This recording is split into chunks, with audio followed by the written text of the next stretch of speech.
ሰበርና ትኩስ መረጃን እነሆኝ። በፖለቲካው መድረክ ስማቸው ጎልቶ የሚነሳው ታዋቂው ፖለቲከኛና የስምረት ፓርቲ ፕሬዝዳንት አቶ ጌታቸው ረዳ ዛሬ ደግሞ በሌላ አነጋጋሪ ጉዳይ ወደ ሚዲያው ብቅ ብሏል።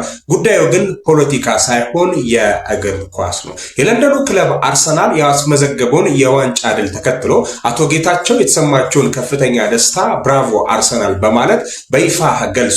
ይህ መረጃ ይፋ መሆኑን ተከትሎ በርካታ የእግር ኳስ አፍቃሪያን አቶ ጌታቸው የመድፈኞቹ ታማኝ ደጋፊ መሆናቸውን ገና ዛሬ አወቅን በማለት ማህበራዊ ሚዲያውን አድምቀውታል። የፖለቲካው ሰው በአርሰናል ድል መፈንደቃቸው በስፖርቱ ማህበረሰብ ዘንድ ትልቅ መነጋገሪያ ሆኖ ቀጥሏል እያለን ወደ ቀጣዩ መረጃችን እንሻገራለን። ሌላው አስገራሚ ዜና ደግሞ የአርሰናል ዋንጫ ማንሳትን በሀገራችን ፖለቲከኞች ዘንድ ትልቅ መነጋገሪያ መሆኑን ቀጥሏል። የሶማሌ ክልል ፕሬዝዳንት ክቡር አቶ ሙስጠፊ መሐመድም የመድፈኞቹ ታማኝ ደጋፊ ናቸው።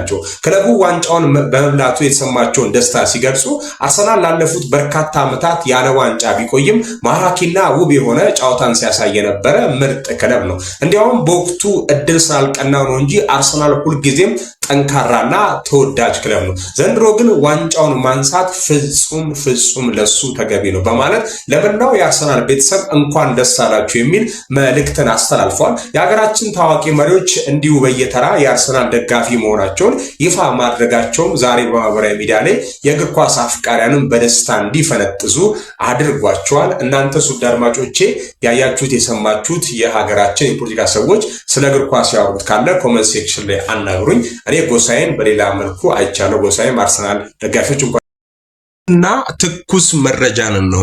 እናንተ ለካ ሐሳብና ጭንቀት ብቻ አይደለም እንቅልፍ የሚነሳው፣ መደሰት ደስታ ራሱ እንቅልፍ ይነሳል።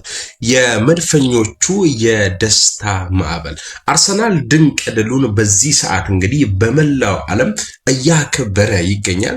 የለንደኑ ኩራት አርሰናል በታሪካዊ የድል ጉዞ መላው ዓለምን በደስታ ያስጨፈረ ይገኛል። ተጫዋቾቹ ድንቅ ብቃታቸውን በዋንጫና በክብር አጅቦ በማብሰሪያ ክፍላቸው ውስጥ ያስመዘገቡትን የደስታ አገላለጽ እውነተኛ የአሸናፊነት መንፈስ ምን ማለት እንደሆነ ለዓለም እያሳዩ ይገኛሉ። ዲክላን ራይስ፣ ማርቲን ኦዲጋርድ፣ ካይ ሃቨርትዝ፣ ማጋሌሽና መላው የቡድን አባላት የደስታ እብደት ውስጥ ገብተው እርስ በርስ እየተቃቀፉና በታላቅ ስሜት እየዘለሉ እየጮሁ ድላቸውን እያጣጣሙ ይገኛሉ። ይህ በደምና በላብ የተገነባ የቡድን አንድነት መድፈኞች ወደማይነካ ከፍታ አውጥቷቸዋል። ይህ የጠንካራ ሰው ስራ የጽናትና የብዙ ሌሊቶች እንቅልፍ የማጣት የታላቅ ሰው ስራ ነው። ለመላው የዓለም ማህበረሰብና ለቀይ እና ነጭ ለባሾች በሙሉ እንኳን ደስ አላችሁ። የለንደኑ ንጉሶች አሁንም ታሪክ መስራታቸውን ቀጥሏል። ውድ አድማጮቼ እንኳን ደስ ያላችሁ። እቺን በኳስ ላይ እቺን ነገር ካቃት የምታቋት ከሆነ አብረን እንበላት የምትችሉ ከሆነ በዛ ሲቲ ፐስ እያለ የሚዘፈን አንድ ሙዚቃ አለ። እሱን የምትችሉ ካላችሁ ጨርሱልኝ ማለት እወዳለሁ።